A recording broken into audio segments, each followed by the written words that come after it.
బాగి ఏడుస్తూ పిల్లలకి అప్పగింతలు పెడుతూ రేపటి నుండి మిమ్మల్ని మీరు జాగ్రత్తగా చూసుకోవాలి, టైంకి తినాలి, పడుకోవాలి, బాగా చదువుకోవాలి, అల్లరి చేయొద్దు, నాన్న చెప్పినట్టు వినాలి అని అంటూ ఉండగా, ఏంటి మిస్ అమ్మ ఇలా మాట్లాడుతున్నావు? నువ్వు మా పనులు చేయడం ఏంటి? రేపటి నుంచి మేమందరం మీ పనులు చేస్తాం. నీవి బుజ్జమ్మ పనులన్నీ మావే అని మేమెప్పుడో డిసైడ్ అయిపోయాం అని అంజు అంటూ ఉంటుంది. ఇకపై నుండి మేమందరం కలిసి మీ ఇద్దరిని జాగ్రత్తగా చూసుకుంటాం అని ఆకాష్ అంటూ ఉంటాడు. ఇన్నాళ్ళు నిన్ను తప్పుగా అర్థం చేసుకున్నాను మిస్ అమ్మ. సారీ. ఇకపై మనందరం చక్కగా కలిసుందాం. మనం ఎప్పటికీ దూరం అవ్వద్దు అని అమ్ము అంటూ ఉంటుంది. ఆనంద్ కూడా అవును బుజ్జమ్మ పనులు నీ పనులు నేనే చేస్తాను మిస్ అమ్మ అని అంటూ ఉంటాడు. ఆనంద్ కూడా ఇక వాళ్ళ ప్రేమకి భాగ్య కళ్ళలో నుండి నీళ్లు తిరుగుతూ ఉంటాయి. ఏడుస్తూ ఉంటుంది భాగ్య. ఇక చెప్పేది మాట నోటి నుండి రాక అలాగే వాళ్ళందరినీ చూస్తూ అమ్ము నుదిటిపై ముద్దు పెట్టుకొని, అంజుని చెంపపై ముద్దు పెట్టుకొని, ఆనంద్ ఆకాష్లని దగ్గరగా కళ్ళ నిండా చూసుకొని అక్కడి నుండి రూమ్ నుండి పరిగెత్తుకుంటూ వచ్చేస్తూ ఉంటుంది. ఆ బాగి గుమ్మం దగ్గర నిలబడిన మను చెంబ పక్కకి తప్పుకోగా రూమ్లోకి వెళ్ళి బెడ్ పైన కూర్చొని వెక్కి వెక్కి ఏడుస్తూ ఉంటుంది బాగి. ఆ ఏడుపు విన్న మనోహరి చెంబ ఇద్దరు ఈరోజే ఇది జంప్ అయ్యేలా ఉంది అని అనుకుంటూ ఉంటారు.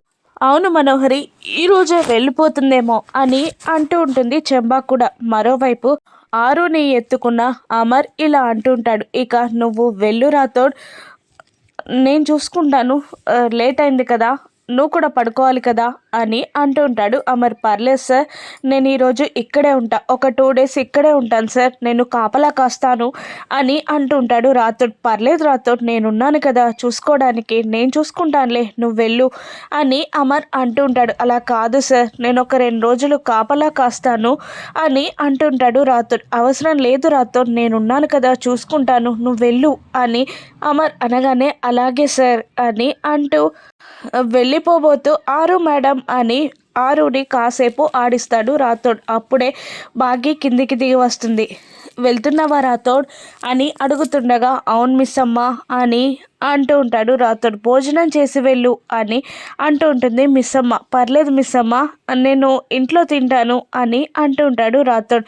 ఇక ఆరుని తీసుకొని మీరు వెళ్ళి ఫ్రెష్ అయ్యండి, భోజనం వడ్డిస్తాను అని అనడంతో అలాగే అంటూ అమర్ పైకి వెళ్ళిపోగానే వెళ్తున్నాను మిస్ అమ్మ, గుడ్ నైట్ అంటూ రాథోడ్ కూడా బయటికి వెళ్ళిపోతాడు. అమర్ పైకి వెళ్ళిపోయాడు కదా అని పూర్తిగా కన్ఫర్మ్ చేసుకున్నాక ఆ బాగి బయటికి వెళ్ళిపోయిన రాథోడ్ని రాథోడ్ అని పిలుస్తుంది. లాన్లోకి వెళ్ళిన బాగి రాథోడ్ని చూస్తూ రేపు మార్నింగ్ వస్తావు కదా, పిల్లల్ని స్కూల్లో పడగొడతావు కదా, తీసుకొస్తావు కదా, ఆయన్ని కూడా డ్యూటీకి తీసుకొస్తావు కదా అని అంటూ ఉండగా అదేంటి మిస్సమ్మ విచిత్రంగా మాట్లాడుతున్నావు, అవన్నీ నా డ్యూటీస్ కదా, రేపటి నుంచి నేనే చేస్తాను కదా అని అంటూ ఉంటాడు రాథోడ్. నువ్వే చెయ్యాలి రాథోడ్ అని అంటూ ఉంటుంది బాగి. అదేంటి మిస్సమ్మ కొత్తగా చెప్తున్నావు, అవన్నీ నా బాధ్యతలు కదా, పిల్లల్ని తీసుకురావడం, సార్ని తీసుకురావడం అని అంటూ ఉంటాడు రాథోడ్. అదే చెప్తున్నాను, నేను చెప్పేది విను, జాగ్రత్తగా చూసుకో అని అంటూ ఉంటుంది బాగి. నువ్వేదో ఎక్కడికో వెళ్ళినట్టు మాట్లాడుతున్నావు, ఎక్కడికైనా వెళ్తున్నావా అనగానే బాగి షాక్ అవుతుంది. బాగి కళ్ళ నిండా నీళ్లుంటాయి. ఆరు కూడా డల్గా ఉండడంతో ఏంటి ఆరు పాప ఈరోజు కాస్త డల్గా ఉంది, రేపు హాస్పిటల్కి తీసుకెళ్దాం అని అంటూ ఉంటాడు రాథోడ్. అదంతా నేను చూసుకుంటాను, కానీ నేను చెప్పేది విను, జాగ్రత్తగా చూసుకో అని మళ్ళీ అప్పగింతలు పెడుతూ ఉంటుంది బాగి.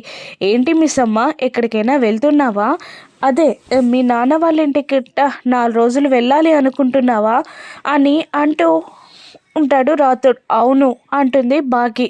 నాన్న వాళ్ళ ఇంటికి కాదు, 7 ఏళ్ళు అజ్ఞాతవాసం చేయబోతున్నాను అని బాగి మనసులో అనుకుంటూ ఉంటుంది. 4 రోజులు వద్దు మిస్ అమ్మ, 2 రోజులు వెళ్ళిరా, ఆరు మేడంని చూడకుండా మేము ఉండలేము, ఆరు మేడం కూడా మమ్మల్ని చూడకుండా ఉండలేదనుకోండి అని అంటూ ఉంటాడు రాథోడ్. అలాగే నేను చెప్పింది మాత్రం గుర్తుపెట్టుకో, జాగ్రత్తగా చూసుకో, మనోహరి గుచ్చి ఆయనకి మీరు కానీ నాన్న కానీ చెప్పకండి అని అంటూ ఉండగా అదేంటి మిస్ అమ్మ, మనం చెప్పాలి అనుకున్నాం కదా అని అంటూ ఉంటాడు రాథోడ్. నేను చెప్పేది విను రాథోడ్, నేను వచ్చి మళ్ళీ చెప్పే వరకు చెప్పకండి, ఇది నా మీదొట్టు అని అంటూ ఉంటుంది భాగి.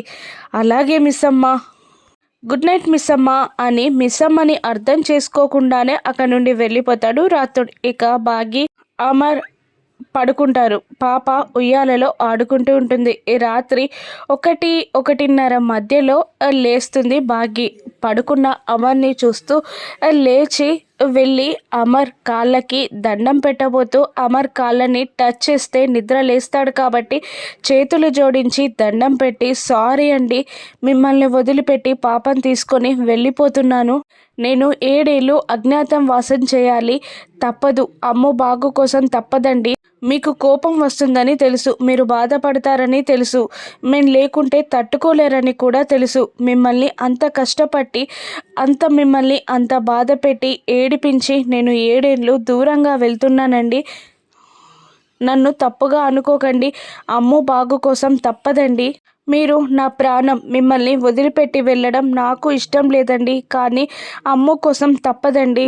ప్లీజ్ ఏమీ అనుకోకండి, మీరు బాధపడ్డా కూడా అమ్ము కోసం తప్పట్లేదండి అని అంటూ పాపని తీసుకొని పిల్లల రూమ్లోకి వెళ్తుంది భాగి. నిద్రపోతున్న నలుగురి పిల్లల్ని చూస్తూ, మీ పనులు బుజ్జమ్మ పనులు మీరు చేస్తానన్నారు, కానీ నేను బుజ్జమ్మని తీసుకొని వెళ్ళిపోతున్నాను.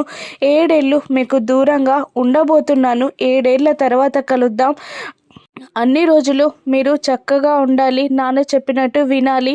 అమ్ము బాగు కోసం తప్పదు, నా 5గురి పిల్లలకి ఏమైనా నేను తట్టుకోలేను అని భాగి మనసులో అనుకుంటూ వెనక్కి అడుగులు వేస్తూ రూమ్ నుండి బయటికి వచ్చేస్తుంది కన్నీళ్లు పెట్టుకుంటూ. మనోహరి భాగి వెళ్ళిపోవడం కళ్ళారా చూడాలని రాత్రిపూట నిద్ర లేచి డోర్ ఓపెన్ చేసి కొంచెం బయటికి చూస్తూ ఉంటుంది. అప్పుడే పైనుండి పాపని ఎత్తుకొని కిందికి దిగి వస్తూ ఉంటుంది భాగి. మనోహరి సంతోషానికి మాత్రం అవధులు ఉండవు. ఒక్కసారిగా కింద హాల్లోకి దిగి వచ్చిన భాగికి అమర్తో ఉన్న తీపి జ్ఞాపకాలన్నీ గుర్తొస్తూ ఉంటాయి. ఒకసారి కోపంగా, మరొకసారి ప్రేమగా, వాళ్ళిద్దరి మధ్యలో ఉన్న జ్ఞాపకాలు, వాళ్ళిద్దరూ ఒకటవ్వడం, నేను మీ దాన్ని అనడం, తను హక్కు చూపించడం అన్నీ గుర్తు తెచ్చుకొని వెక్కి వెక్కి ఏడుస్తూ ఉంటుంది భాగి. మనోహరి లోపలికి వెళ్ళి భాగి ఎక్కడ చూస్తుందో అని తలుపు పెట్టేసుకుంటుంది. ఇల్లంతా చూస్తూ అమర్తో ఉన్న జ్ఞాపకాలని గుర్తు తెచ్చుకొని బాధపడుతూ ఇంటి నుండి అడుగు బయట పెడుతుంది భాగి. మనసులో ఇలా అనుకుంటూ ఉంటుంది, మార్నింగ్ మీరు లేచాక నా కోసం పాప కోసం వెతుకుతారని నాకు తెలుసు, మీరు బాధపడతారని కూడా తెలుసు, కానీ తప్పట్లేదండి అమ్ము కోసం అని అనుకుంటూ ఇంటి నుండి అడుగు బయట పెడుతుంది భాగి. పంతులు గారు అన్న మాటలు గుర్తొస్తూ ఉంటాయి. నీ ఫ్యామిలీకి నువ్వెక్కడున్నావో తెలియకూడదు, 7 ఏళ్ల పాటు అజ్ఞాతవాసం చేయాలి అన్న పంతులు గారు మాటలు గుర్తు తెచ్చుకొని బాధపడుతూ బయటికి వెళ్ళిపోతుంది భాగి. అమర్ భాగిని పట్టుకోగలడా? అది మనోహరి మోసమని భాగి తెలుసుకోదా? 7 ఏళ్ళు అమర్ భాగి దూరం అవనున్నారా? రాను ఎపిసోడ్స్లో చూద్దాం. Thank you for